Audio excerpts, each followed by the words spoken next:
안녕하세요. 크립토TV입니다.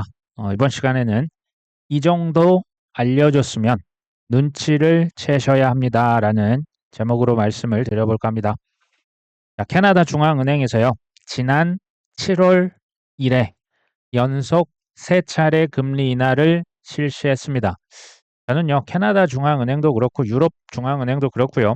이 친구들을 보면 전 세계가 앞으로 대충 이렇게 할 것이다라고 사실은 예상을 합니다. 정확히는 아니겠죠.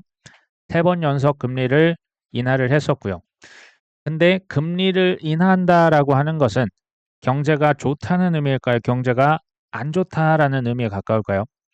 안 좋다라는 의미입니다. 혹은 안 좋은 것을 미리 대비하기 위해서 금리를 인하한다라고 보시면 되겠죠. 유럽 중앙은행에서도 3개월 만에 금리를 또 낮췄습니다. 근데요, 이전에는 0.25% 첫 번째 금리 인하를 했습니다. 이번에 유럽 중앙은행에서 금리를 무려 한꺼번에 0.6%를 낮췄습니다. 왜 그랬을까요? 이 네모칸에 지금 적혀 있죠. 유로존의 성장 둔화가 우려됩니다. 그래서 선제 대응하기 위해 금리를 미리 큰 폭으로 낮췄습니다. 경제가 좋다는 의미일까요? 안 좋다는 의미일까요? 매우 안 좋다라는 얘기가 됩니다. 9월달 미국 연준에서도 금리 인하는 거의 확정적인데요. 그 확률이 계속 오락가락합니다. 현재 기준으로 봤을 때 0.25%의 인하 확률이 좀 더 높긴 합니다. 57%죠. 아니다. B컷을 해야 된다. 0.5%를 낮춘다가 현재 한 43% 정도인데요. 이 0.5%가 최근에 살짝 올라간 경향이 있긴 합니다. 뭐냐면 물가는 뭐 2%까지 쭉 떨어졌죠. 근데 신규 고용이 뭐 적당히 올라줬어야 되는데 신규 고용이 또 많이 감소를 했습니다. 그렇기 때문에 지금 0.5%가 지금 생각보다는 높습니다. 근데 저는 개인적으로는 0.25%를 낮출 것으로 봅니다. 뭐 지켜보면 알겠죠. 0.25든 0.5든. 자, 금리는요, 중요한 게 이게 전 세계의 또 경제 대통령이 연준 아닙니까? 미국의 금리 인하는 실은 항공모함이라 보시면 돼요. 이제 한 번 금리를 올리면요, 계속 쭉 올립니다. 그냥 1년 이상 올리는 경우도 많고요. 이제 금리를 낮출 때는 마찬가지입니다. 거의 1년 가까이 내리기만 할 겁니다. 얼마나 내릴 것이냐, 한꺼번에 그러니까 몇 번이나 내릴 것이냐는 지켜봐야겠죠. 중요한 것은 앞으로 계속 내릴 일이 남았다라는 게 중요합니다. 자, 스탠다드 차터드 영국의 대형 은행입니다. 재밌는 얘기했습니다. 미국 대선 결과에 상관이 있다 없다? 없다. 비트코인은 누가 이기든지 올해 신고점을 경신할 것이다. 그 이유가 중요하겠죠. 크게 뭐 세 가지를 했습니다. 첫 번째는 미 국채 시장 환경이라는 얘기를 했는데요. 미 국채 시장 환경은 그냥 쉽게 말하면 연준에서 금리를 인하할 거고 돈 찍기를 하면 유동성이 올라갈 겁니다. 이제 그런 얘기라 보시면 됩니다. 두 번째는 이제 그 SEC에서 가지고 있는 암호화폐 그 커스터디 의무 회계 지침 SEP 121이라고 기억나십니까?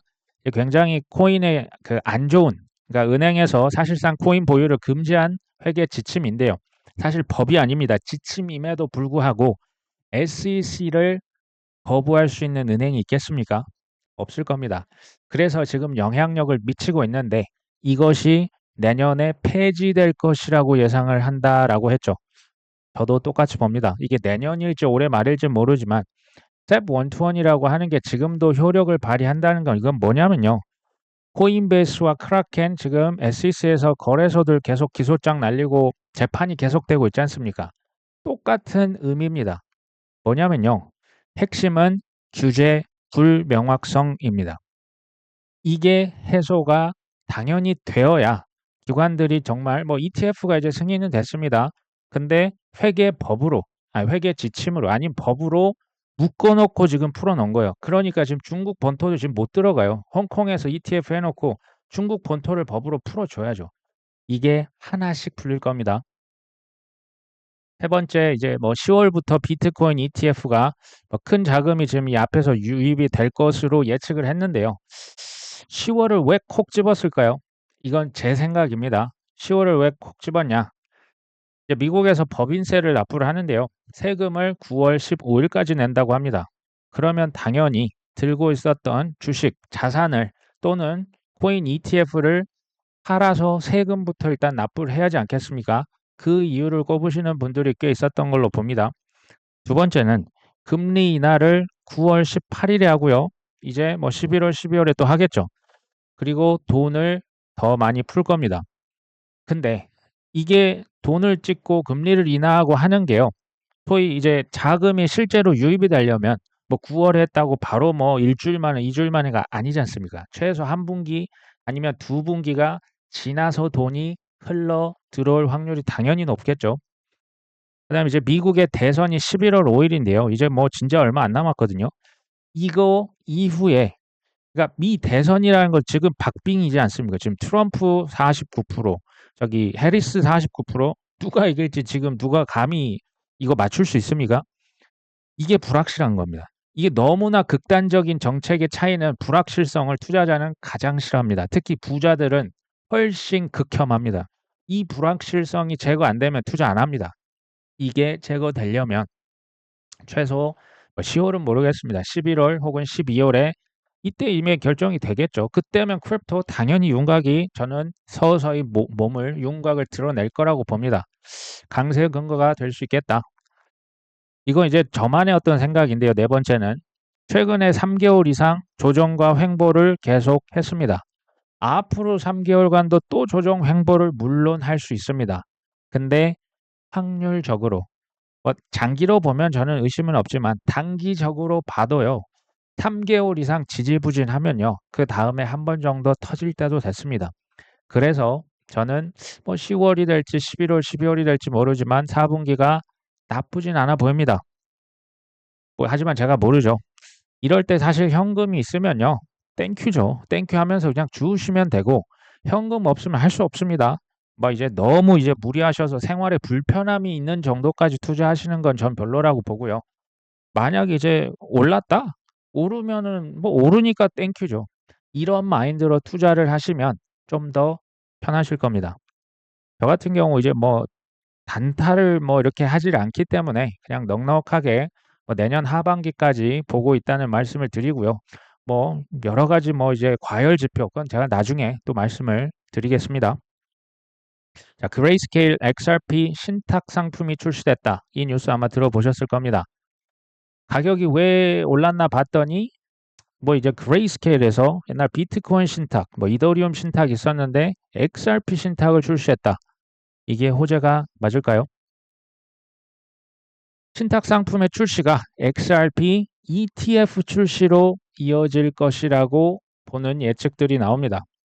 과거를 한번 또 되새겨 보겠습니다. 그레이스케일에서 2015년도 비트코인 신탁 상품을 만들어서 기관들에게 판매를 했습니다.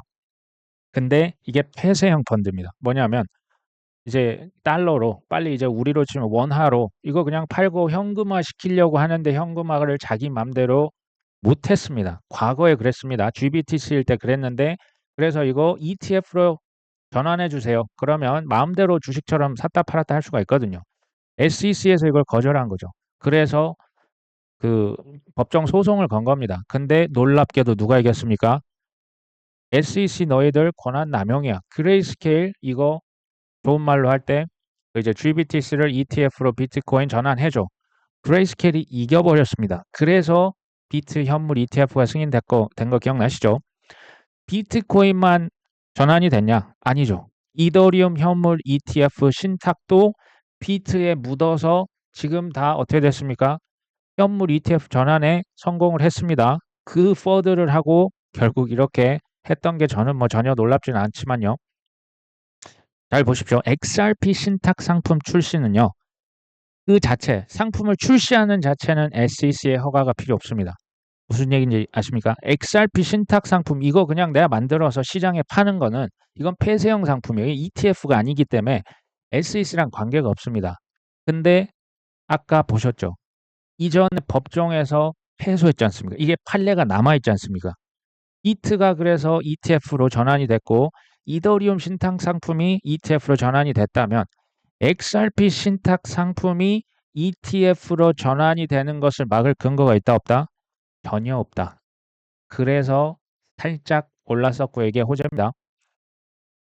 이게 이제 그 자격을 갖춘 개인, 기관 투자자 대상으로 이 상품을 제공한다. 뭐 과거에 비트코인, 이더리움을 이런 식으로 신탁 상품으로 판매를 했었죠.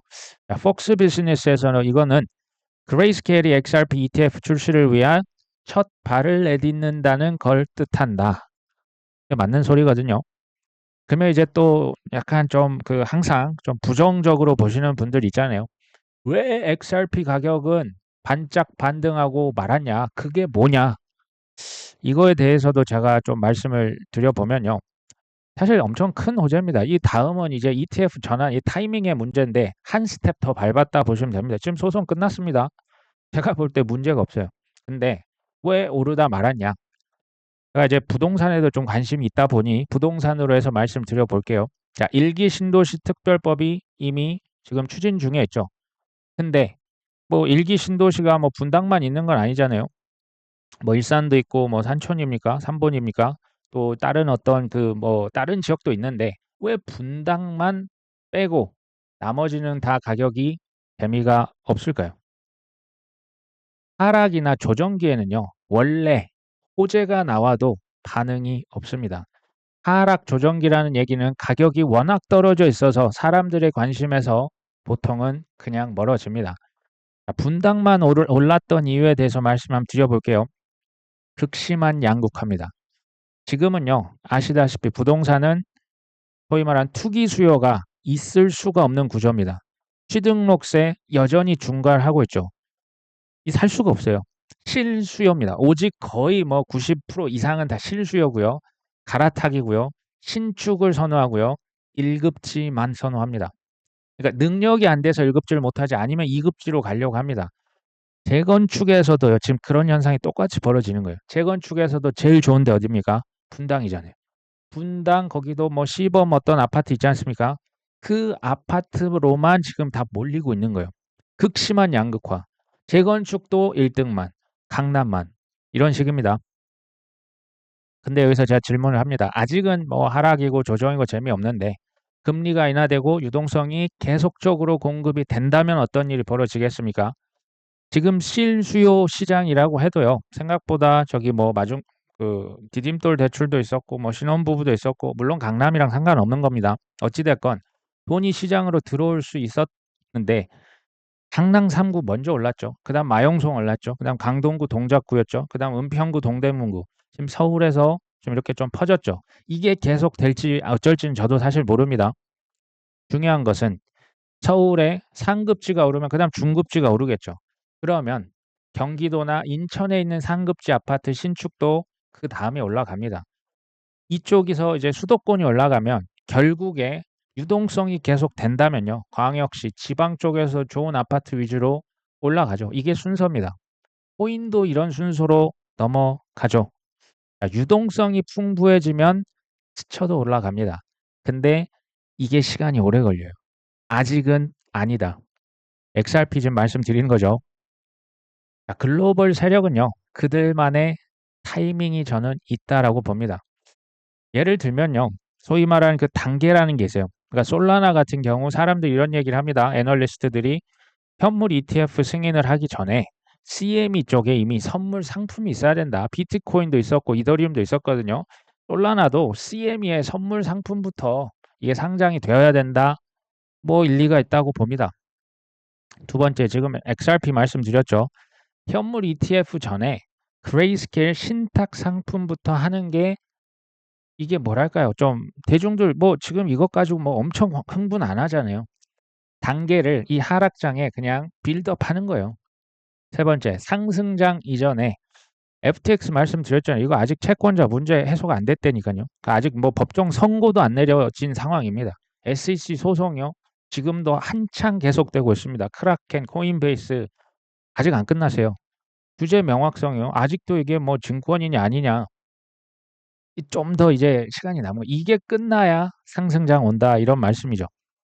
그들의 계획대로 제가 볼 때는 무리가 전혀 없어요. 지금 뭐 이상한 거 전혀 없습니다. 그냥 착착착 진행 중에 있는데 순서를 기다려야 합니다. 이거 못 기다리면 뭐 선물 옵션 하고요. 막 비투로 하지만 뭐 결과는 뭐 본인께서 알아서 판단하셔야겠죠. 뭔가를 산다, 뭔가를 판다, 뭐 비투를 한다. 사실은 뭐 그거 다 본인의 몫이죠. 본인께서 선택을 하시면 됩니다. 제가 확실히 알 수 있는 건 뭐냐면 일반 대중들의 눈에 확정적이라고 하면 그때 기회가 있을까요? 그때 없을 겁니다. 지금 이렇게 뭐 그레이트 스케일 신탁 상품으로 이 제가 볼 때는요. 이제 소위 말하는 글로벌 엘리트들은 저희를 그 심정을 너무 잘 이용해 먹어요. 제가 이거 뒤에서 또 얘기할 겁니다. 자, 테더가요. 2분기 영업이익 이게 이제 23년 기사입니다. 제가 이걸 왜 가져왔냐? 어, 이유가 있습니다. 2023년 2분기에 블랙락의 영업이익, 이게 매출이 아닙니다. 영업이익이 16억 달러였고 테더가 10억 달러였습니다. 근데 2023년 전체로 보니까요. 테더의 영업이익이 62억 달러로 블랙락 55억 달러보다 더 많네요. 테더가 전 세계 1위 자산운용사의 매출이 아니라고 말씀드렸습니다. 이익입니다. 매출 빼기 지출이 이익이죠.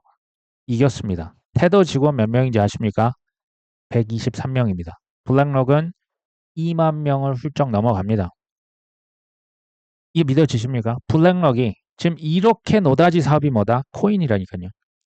블랙락이 왜 비트코인, 이더리움, 현물 ETF, 저 마이크로 스트래터지, 뭐 서클, 뭐 거래소, 코인베이스, RWA 이거 왜 다 그렇게 대형 채굴 회사 투자했는지 이제 이해가 되십니까?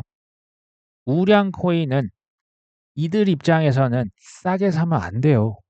싸게 사면 안 됩니다. 본인들이 쥐락펴락해서 위로 올렸다가 떨어졌다가 거기에서 엄청난 그러니까 여기는 이제 수수료를 가져가긴 하지만 계속 부의 이전, 그러니까 이제 가난한 자들에게 비싸게 팔았다가 부자들에게 헐값에 넘겼다가 이거 계속 반복하면서 돈 벌거든요. 기억하실 게 이거예요. 고작 120명의 중소기업 아닙니까, 테더. 여기에 영업이익이 전 세계 1위 자산운용사 블랙락을 이겼다라는 얘기에 뭘 뜻하냐면 코인이 대박이란 얘기입니다. 코인에서 엄청난 돈이 나온다라는 얘기입니다. 물론 스테이블 코인도 포함이고요. 비트코인은 찬바람이 불어야 오른다. 뭐 이런 기사가 떴네요.